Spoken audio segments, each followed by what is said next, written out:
Welcome back, all my 40K fanatics out there. I'm DJ here with Tim's Nation, bringing you another faction-focused video. This one, not only on Necrons, is focusing on Skorpekh destroyers and a little bit of the Skorpekh Lord, because we can't talk about the Skorpechs without talking about the Lord for some of the abilities. As you guys have heard many times before, I'm in an attempt to try to get every single unit in the current Necron index on the channel before we jump over into the Codex. That means talking about them in a review and what we've seen, so that when we get these new units, we can talk about some of the improvements or nerfs that may have occurred to them, as well as the fact of just simply being able to showcase some of this stuff and see some of the cool or terrible units that we are able to put out on the channel. Today, we're talking about one of my personal favorites, one of the staples and steamrollers of 9th edition, the Skorpekh destroyers.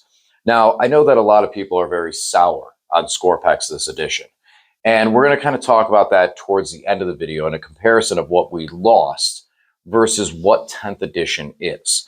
But before we get into all that, guys, if you haven't subscribed to the channel already, please do. Turn on the bell for notifications to get notified on all the content that we bring here on the channel. A couple things that we're looking at in the future here is also going to be a video covering the Skorpekh Lord, videos going over all the rest of the Necron units that I haven't already gone through on the channel, as well as on Monday, I will be facing off against Lane with my Destroyer Cult army, where I'll be bringing a full Destroyer Cult list that everything in there is Destroyers except for one model, and that's the Canoptic Reanimator, because Canoptic Reanimator. But today, Skorpekh destroyers.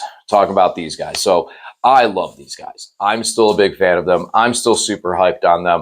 A lot of people probably will disagree with me on this, on some of the entries in here for it. But you know what? I still love them. And actually, my Xeris build runs Skorpechs for many of the reasons I'm going to talk about after we get through what a Skorpekh is. Perfect segue. Let's talk about its data sheet and what it looks like. So the Skorpekh destroyer has a 7-inch move, toughness 6, 3-up save, 3 wounds, 7 leadership, and objective control value 2. Does that sound familiar? Because if you've seen some of my other videos, or if you're looking through stuff, that's very, very similar to the Locust Destroyer stat line. So these guys do present that similar stat line. However, unlike Locust Destroyers are mounted. These bad boys are infantry. And that is going to be a huge benefit as far as maneuvering on the table is concerned. And we'll come back to that as well a little bit later. Now, let's talk about their weapons, because in 9th edition, we had 2 weapons.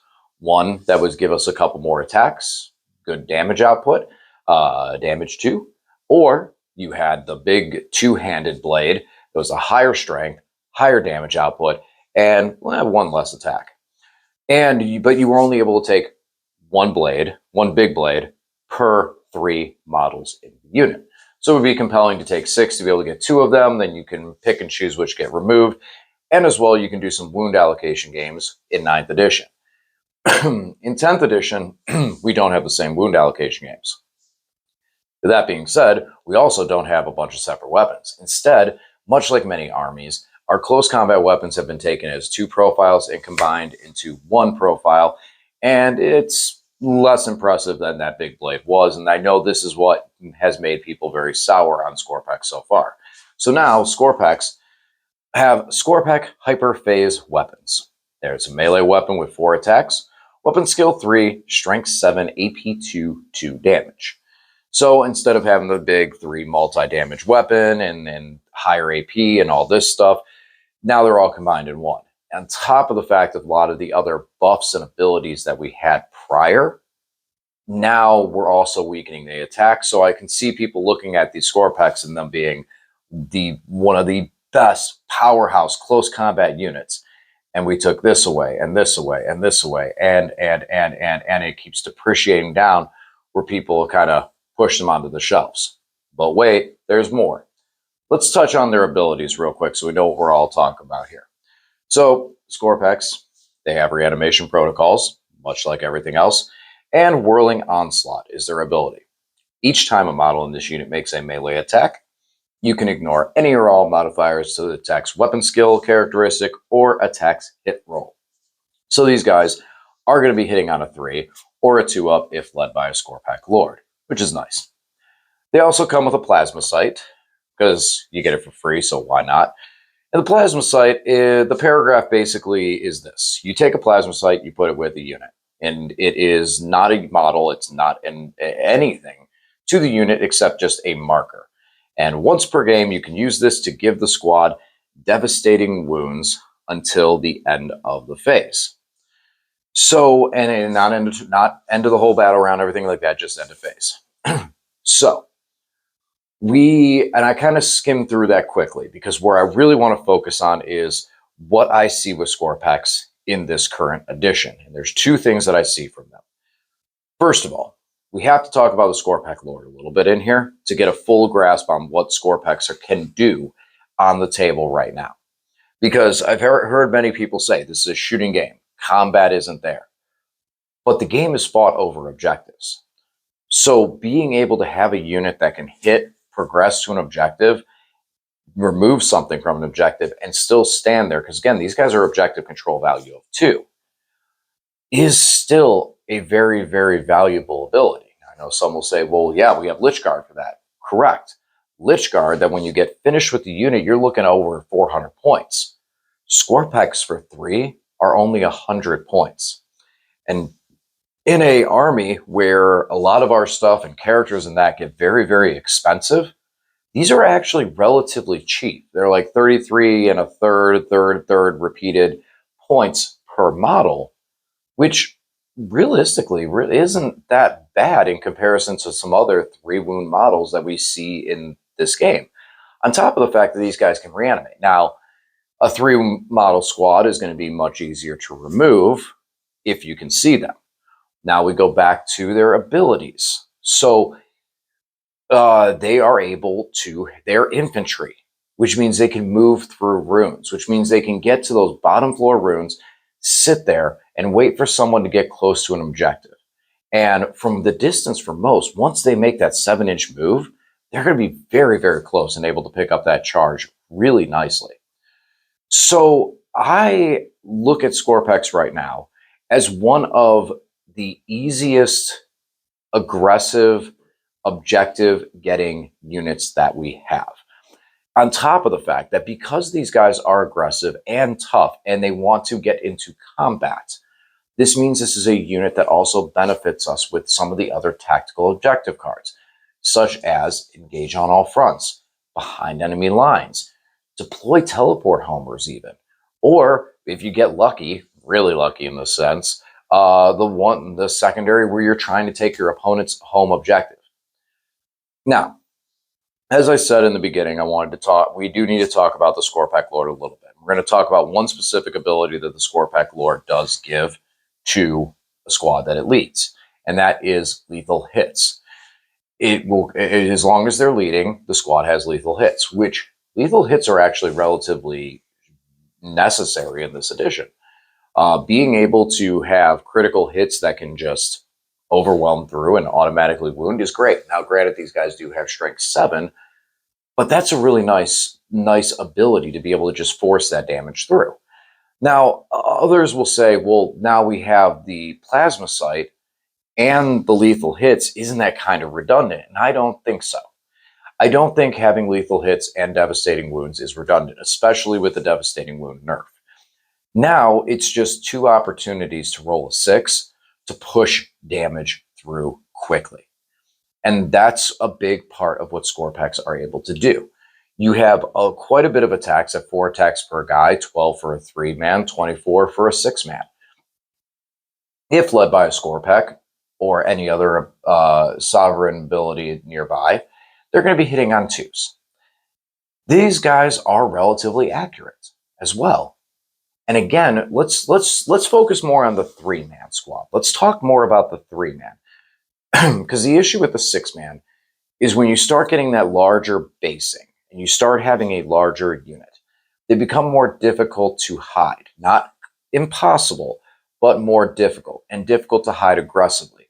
Where with the Skorpekh and a 3-man, you're able to find corners and areas on the map to be able to pick up, engage on all fronts while still moving across the battlefield with a threatening unit that can hit, stick, and pick things up relatively efficiently.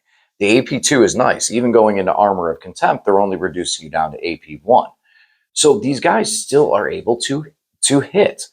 And with everything kind of getting reduced in their damage output, they're still very strong. We've just lost a lot of buffs that we had before. 5-up invulnerable save. We lost that. We lost Novak Dynasty for being able to just buff them into insane proportions of damage output, as well as the 2 different weapon profiles. So that makes them not the world enders that they once were. They have adapted a different role in the game. The role that they have adapted in the game is being a fast, 7 inches pretty good, unit that is able to make it into different quarters and areas of the map and pick up these tactical objectives that we may otherwise struggle with. Some of the units that we take for tactical objectives are Scarabs, Single Destroyer Locust for 30 points, Death Marks because they're able to deep strike, as well as Tomb Blades. What do all of those units have in common? They're all firing. They're all fire support. They're all shooting units, which means that if a single, like you got a Space Marine unit that has a single character that has a halfway decent weapon gets in there, he's going to hit, he's going to stall, he's going to stop him, and he's going to take him out. And at that same time, too, those Marines are still going to continue to push. What Skorpekh do is Skorpekh provide that same ability to be able to be on these objectives. Because again, they're 20 points more than a squad of Tomb Blades. Granted, Tomb Blades have Scout, they're faster and -1 to hit, but they're 2 wounds and they're much easier to pick up the Tomb Blades than it is going to be to pick up the Skorpechs, even with the 5-up invuln. Even with the 5-up invuln, with these guys being able to still kind of stay in cover and do things like that, I feel like the Skorpechs are still you're going to still have a rougher time pick up Skorpechs. That extra wound is going to matter. And these guys are going to be able to get on those and play that aggressive forefront objective. Now, if your opponent hits you with something real, and I use this statement a lot, I say something real. What do I mean by something real? I mean is when you create a roster, when you start looking at an army, and you go, I want to play this army, or I want to play this faction. And there's usually one unit type or skill or style that draws you in there, and you build that. That's your core. And then you start putting extra stuff on there. Yeah, your opponent's main primary thing. If Magnus comes in there, goodbye Skorpechs, okay? That's obvious. An Imperial Knight comes running in there, goodbye Skorpechs. But hey, you know what? With what we're talking about, getting these guys in the corner, if I got an Imperial Knight buried back in the corner, I'm fine with that because that's out of the way for a while. These guys are going to be able to still pick up the other infantry units that are trying to get points. Think about some of the things in your local meta that people are utilizing to block out, zone out, and score points. Think about things with Tyranids. Tyranids being able to rush into our face and hold us back and hold us into a corner. You know, things like that. And one of the biggest benefits that I like with these guys that I'm really utilizing more is with the Xeris build. In the Xeris build, warriors are never die, but then they never do any damage. So you start running into a point where you just have a tar pit. So what do? Skorpechs are able to be more precise. Being 3 models, you can get into a unit, hit a unit, and rip them to shreds. On top of all of these things that I'm talking about, there is one extremely pivotal aspect to a Skorpekh unit that we haven't even touched base on, and we will be talking about in the next video, and that is the Skorpekh Lord himself. Because while the Skorpechs for 3 guys come in at 100 points, so does he. So for 200 points, you're looking at a single Skorpekh Lord and 3 Skorpekh to be his bodyguard. And when we talk about what a Skorpekh Lord can do, man, he is nasty. He is nasty, mean, and it is worth taking the 100 points to defend that Skorpekh Lord over anything else. And I'm running, literally, my Xeris build has 3 squads of Skorpechs and 3 Skorpekh Lords for the fact of how much efficiency it provides for playing secondary objectives, for being able to zone out and cover and hold different pieces of terrain, as well as the fact of being able to charge into an objective that someone barely is holding and know that the Skorpechs are strong enough to clear that unit away. Think about some of the stuff that your opponents use, that they use to hold outside objectives, whether it be eliminators, whether it's some of the stuff that Tyranids are able to do now, and just units like that that are not the primary focal point, but are the points that are getting out there and scoring points. And using units like Skorpechs to hit those units means your opponent now has to rededicate something else over there to deal with your 100-point unit. On top of the fact that when you do hit that unit, and one thing that always comes into play with this that we don't have to deal with as Necron players, when you hit that unit that's mediocre and is holding that corner, that objective, that piece of territory, and you hit them and they hit you back and you lose a Skorpekh and then you win the fight and then your turn comes, what happens during your command phase? You reanimate. And when we reanimate, we're bringing those models back. So we have the ability to hit, stick, and just rebuild the squad and go, here I am, back at full strength and lost nothing. And the more value that we keep getting out of the reanimations with stuff like that, it's huge.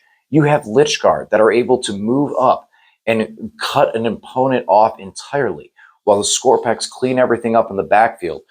They get beat up, they're damaged, they're down to a couple guys, and bam, start reanimating them back up. Reanimator comes over, whatever you want to choose, the ability you want to choose to use on them, or any little facets that you make happen, the Skorpechs come back. I think that a lot of people are sleeping on Skorpechs. I think people are sleeping on them because of the fact that they're not the world enders that they were before.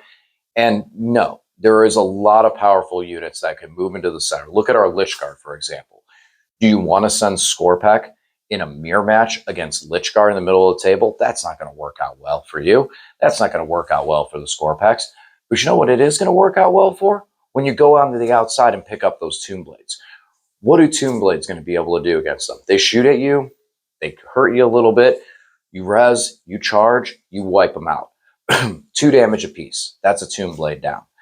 These guys pick up those things on the outside. Your opponent goes, oh, hey, that's a problem. Move something in over there, and now you're able to start wheeling away, clearing that stuff out while they're trying to deal with these little Skorpechs, on top of the fact of things like Ophidian Destroyers, Deathmark, Hexmark, and other units that are able to deep strike, that once those Skorpechs clear that spot, you've now created a drop zone for anything and everything in the rest of your army. People are always talking about monolith deep striking. Like, oh, how do I get a monolith to deep strike? What if my opponent zones me out? Skorpechs. Skorpechs clear the area, they move. Once they move out of the way, then your reserves come in. So you can clear that spot with the Skorpechs that your opponent might not be in position to take them out. These are just some things I want everyone to think about. Again, by no means am I saying that, oh, everyone needs to go out and buy 3x6 Skorpechs and put them in every single list. But you may have been playing a game and you've been like, man, I just need something that can give me more pressure towards the outside. And you might have looked past these guys because of what they were last edition is not the same as what they are now. And if you take a second, step back, erase everything from 9th edition, and just re-look at these guys again and realize we have a 7-inch moving infantry unit that can escort one of the most beastly characters in our codex to hit and wreck across the field into a corner for these secondaries. And you think about those times when you draw, engage, and draw stuff and like, man, I just don't have a unit over there. We do have Ophidians. We have good units for it. But Skorpechs don't need to stay 9 inches away when they're running in there. And Skorpechs, they want to run in there. Just some things to think about with these guys. Obviously, I'm a big fan of them. I still love them. I'm looking forward to running them again on Monday. And then here shortly, I am going to be starting to prep for a tournament, which I feel like Xeris build is where I'm going to be going. So these guys will most likely be a final staple in my Xeris list because I think I've got this thing fine-tuned exactly how I want it with a lot of tools to run very, very soon. But first, oh man, I'm looking to put destroyers on the channel. All of it. All the destroyers that I have, entire destroyer army with one Canoptic Reanimator because, as I've said many times, never leave home without him. And honestly, with how powerful he is, I'm kind of scared that when the Codex comes out, he's going to get hit and he's going to go back to the shelf. So you know what? I'm getting all my time out of my Reanimator that I can. Well, guys, I hope you enjoyed the video. Look forward to talking about the Skorpekh Lord here very soon. And I'll talk to you guys again soon. Thanks for watching.